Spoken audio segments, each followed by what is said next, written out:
Hey everyone, it's James again, back with another solar session. Today I'm here with the homie Aaron, and we're going to talk about some solar technology and how it advanced in 2022. So, let's get into it. 2, 1, and liftoff.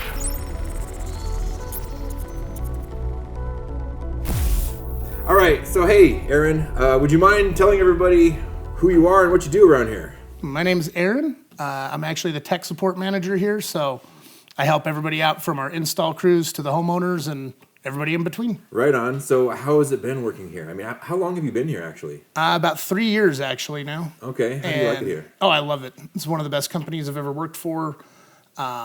Especially for me, I enjoy problem solving, so I get to do what I really like, just helping people fix their problems. Yeah, it's very fulfilling. And I mean, it's nice to work for people that you trust. Exactly. Yeah. All right. So, since you're in the tech support department, what kind of problems do you come across most commonly? Most commonly, it's usually communication issues.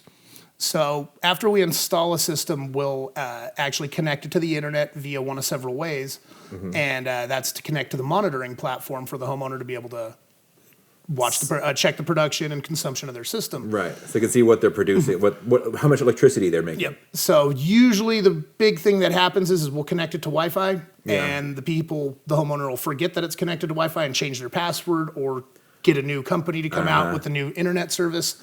So it's usually just us helping them walk through to set up their regular IT type stuff. Yeah. But besides that, I mean, occasionally we get issues that I have to help the installers with if they have certain questions on certain ways to connect the solar panels or issues like that. But typically, it's usually a little bit more on the tech end of the IT stuff, the kind of problems we deal with. Okay. Do you ever deal with like panels that are damaged? Does that happen very often? Yeah, but not from what you'd think. Usually it's bullet holes. Oh, really? Yeah, right after New Year's and 4th of July is when we get a lot of that. They're just out there getting wild, huh? Okay. Yeah, and always the same question is that covered under warranty, which unfortunately everything we've found it's not. But one thing we always do recommend is after you get your solar is add it to your home warranty or your home insurance, because there is things in there that will be covered that the manufacturer's warranty and our labor warranty don't cover. So always looking to add, and it's a couple extra bucks to your home warranty, per month or your insurance. Totally worth it. And then they'll pay for us to come out and replace the panel if it gets shot, apparently? But usually it depends. You got to negotiate a good deductible. I see. Okay, well, that's good to know. So you mentioned the monitoring app. I don't want to go into it too deep, but what kind of monitoring apps do we use? Do our customers get to use? Primarily, if you have an Enphase system, Enphase is an all-in-one integrated app. I find it probably the most intuitive out of the several manufacturers that we do install with. If we are able to put consumption monitoring on the house, which varies from the type of service panel you have, if it's capable of being done, the app is incredibly intuitive in showing you what your system will produce, what you're going to consume off of your production, what you're going to pull from the grid, and what you're exporting back to grid. And it puts it in a very easy to read, easy to quantify several pages on the app that are you can just check every day and see what's going on. Super easy to use. Yeah, you can see, and if we're able to hook it to Wi-Fi, you get updated information every 15 minutes. Is Wi-Fi the only connection available? No, if it's within the realm of ease, we can hardwire direct to the router. Oh, really? Yep. And if not Wi-Fi or that too, we also have a cellular kit that actually it's its own little standalone kit that has a SIM card in it, which will allow the system to talk autonomously. So regardless if you have internet or not, or say you're in a So if the internet goes down, you can still see what's going on. Exactly. Oh, that seems cool. Can I ask how much that will cost somebody to install? That's integrated part of our offer. Oh, nice. Okay.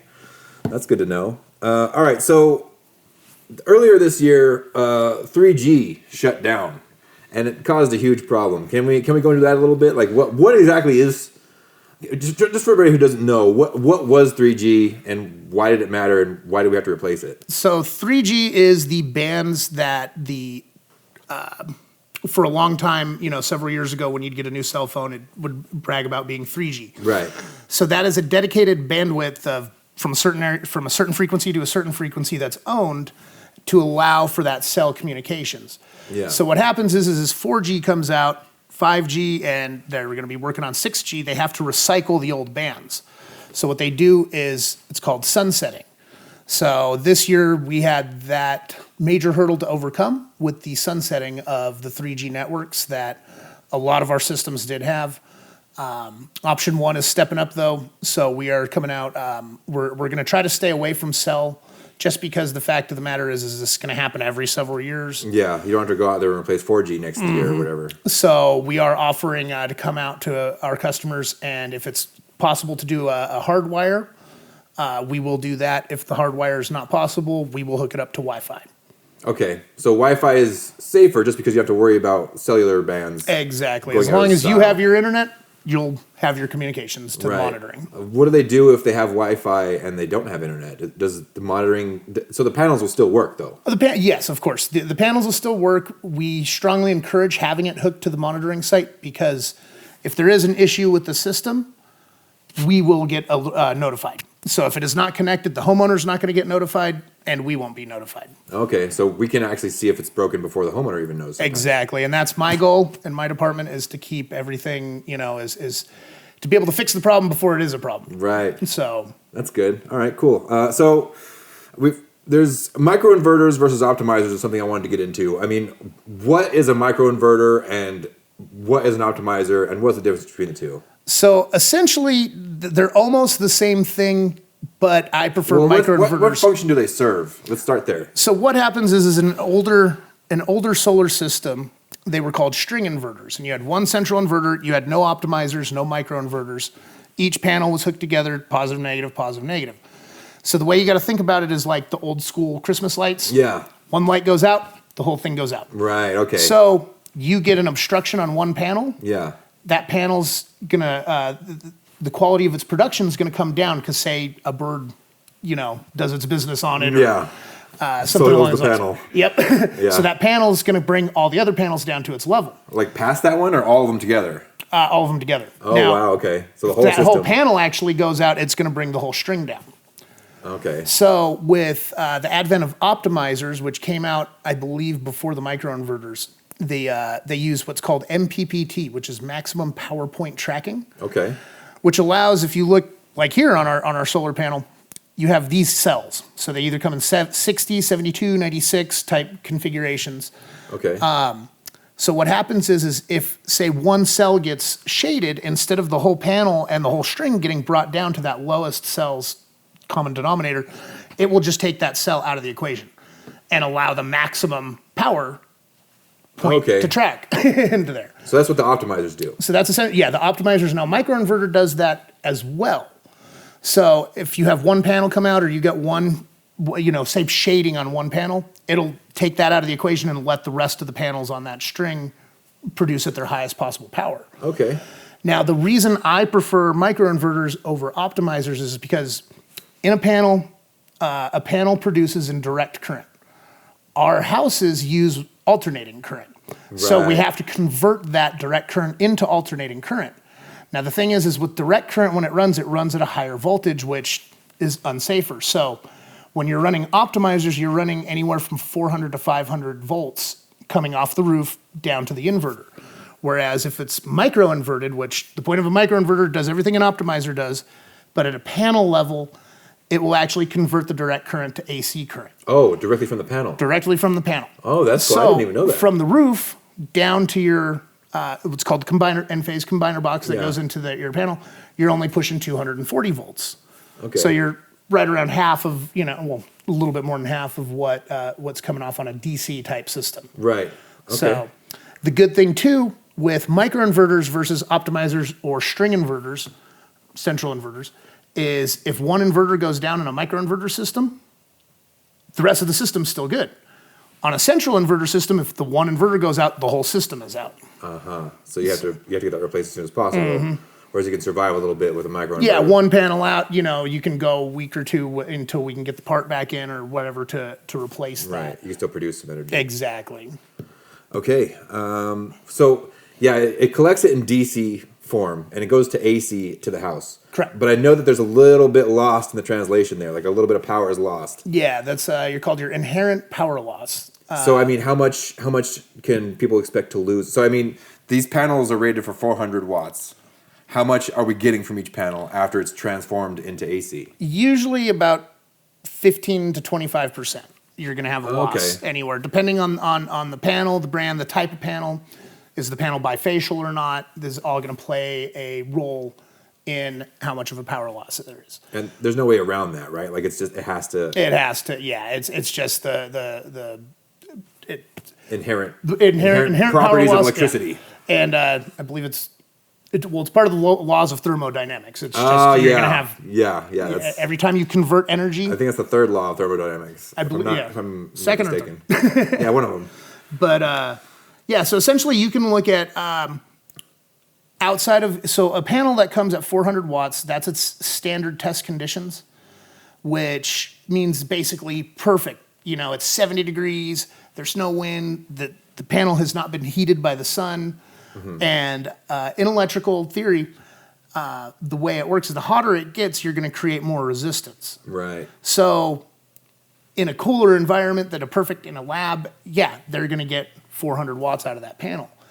Now, so it's based off of perfect conditions. Exactly. So that's when you get that. Now, they have called your PTC rating, which you'd figure would stand for practical test rating, but it has to do with NREL, the National Renewable Energy Laboratories. Yeah.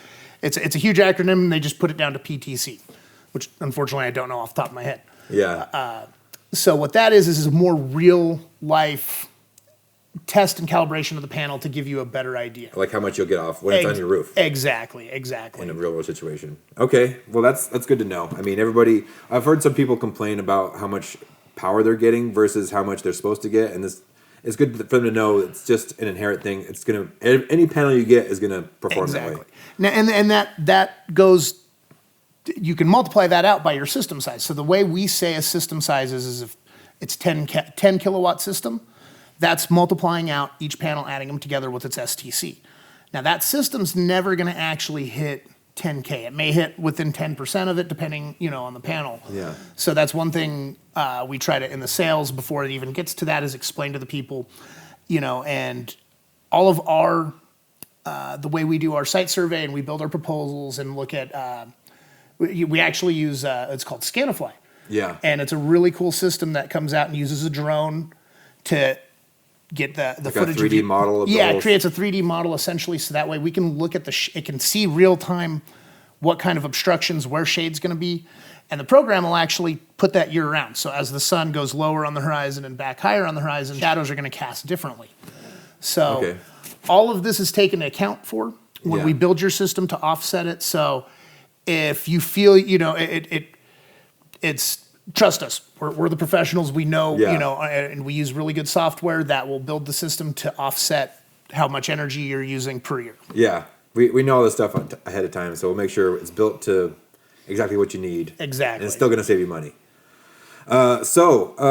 Is there any new solar tech that came out this year that you want to mention? Actually, I'm really excited. Enphase rolled out their IQ8 line so that's the microinverters. Eighth generation of that? Essentially, yeah. They started with the S series, then an M series that went from like 215 watts, 250. And actually, then they just jumped to calling it IQ6. I'm not sure where in between that. Maybe it was testing behind the scenes. They had to do a 1, 2, 3, 4 or something in the IQ branding. But those are the new microinverters, latest and greatest. So what's so good about them? So essentially, their output is going to be the same as the IQ7 series. Okay. So they call them. You'll have an IQ7 or IQ8 by itself, which is a lower power microinverter. They have a plus, IQ8 plus, IQ8 alpha, etc. They have some commercial options as well. And all those give out a different max continuous output. Okay. So you have higher power ones that you're gonna if you have a higher power panel, you're gonna want to match it with a higher power microinverter. Right. But the cool thing with the difference is, so in California with solar, we have Rule 21. And that means if there is a power outage and you do not have battery backup, your solar is not going to power your house. Oh, that's a rule. That is a rule because it's actually a safety issue. So the thing is, let's say the utility company needs to put the grid out in your area so they can work on the lines. They need to make sure there's no power in there. Exactly. So if you're backfeeding energy back into that, you could end up electrocuting the lineman.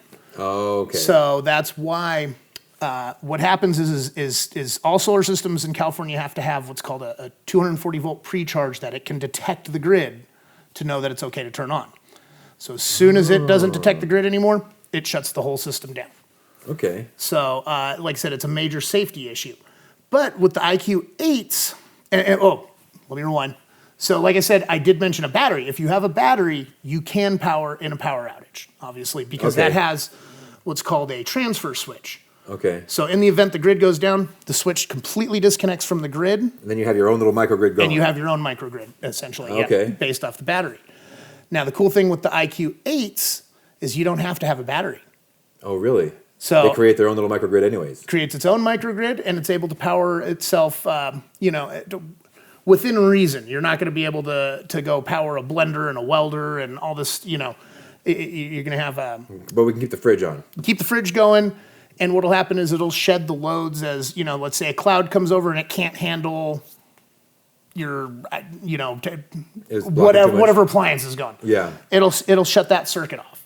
So that way it can divert the power to what What it else can is power. still the lower loads. Okay. But that's kind of revolutionary in the solar industry. Okay. So they're still working out some bugs and kinks with the software, but I am a firm believer that it is that's where the technology is going.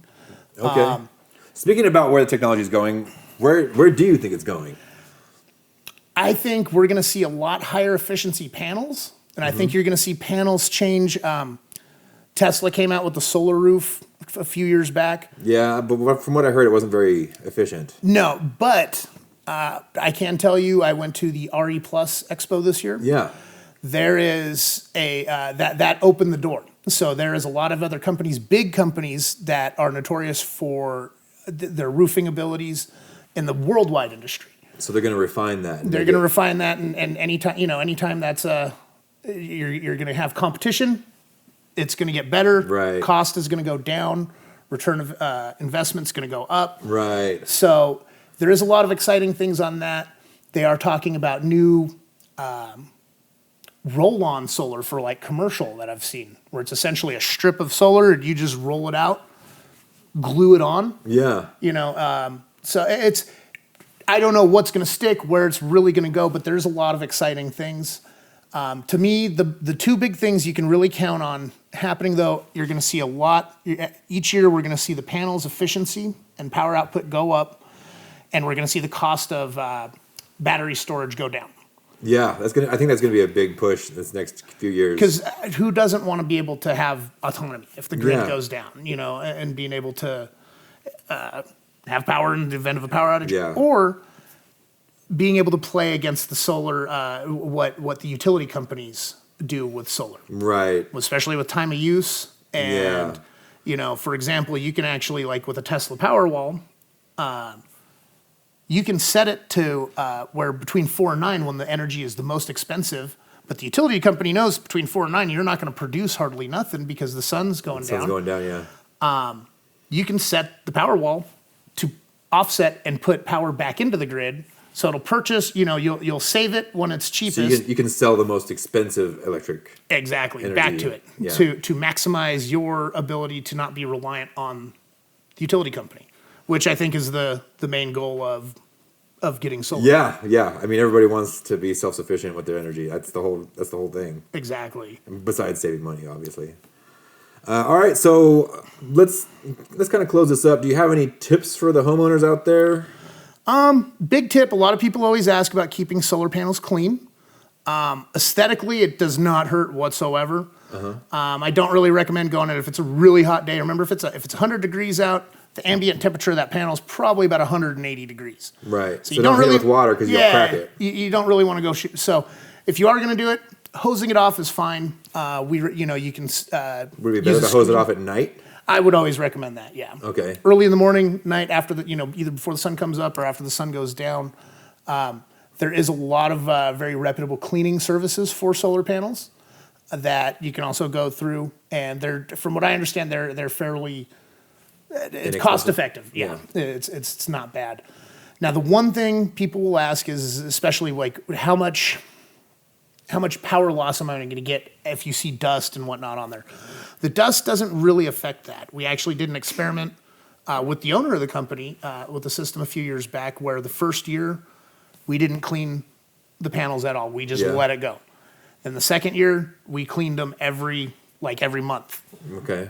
It was negligible. It was like a 1 or 2%. Well, that's 1 year though. I mean, what about 5 years down the road? Oh, well, you definitely are going to want, because especially where we're at in Southern California, well, at this point anywhere in California, we got wildfires going a lot. Yeah. So there's a lot of dust in the air. We've all seen that when you go out and you smell that smoke and you see the ash coming down on your car and your windshield. Yeah. So what happens with that is that ash actually has carbon, soot in it. So the soot. So it's thicker than regular dust. It is, and it will block out the sun, the sun rays that actually will power the solar panels. So if we do have a wildfire and you have ash that has come down, get the panels cleaned immediately. Right. That's the one thing I can say. Besides that, if it's just a little dusty here and there, it's not a huge deal. Aesthetically, though, some people want them to look good, and I'm one of those people. Yeah. All right. So, in your opinion, you think like maybe cleaning like every 3 years or so would be efficient? I'd say once a year, even. Once a year? If you wanted even 3, I mean, it just kind of depends on what the year had in store weather-wise or wildfire-wise, What about rain? Does that clean them at all? Like just rainfall? It can.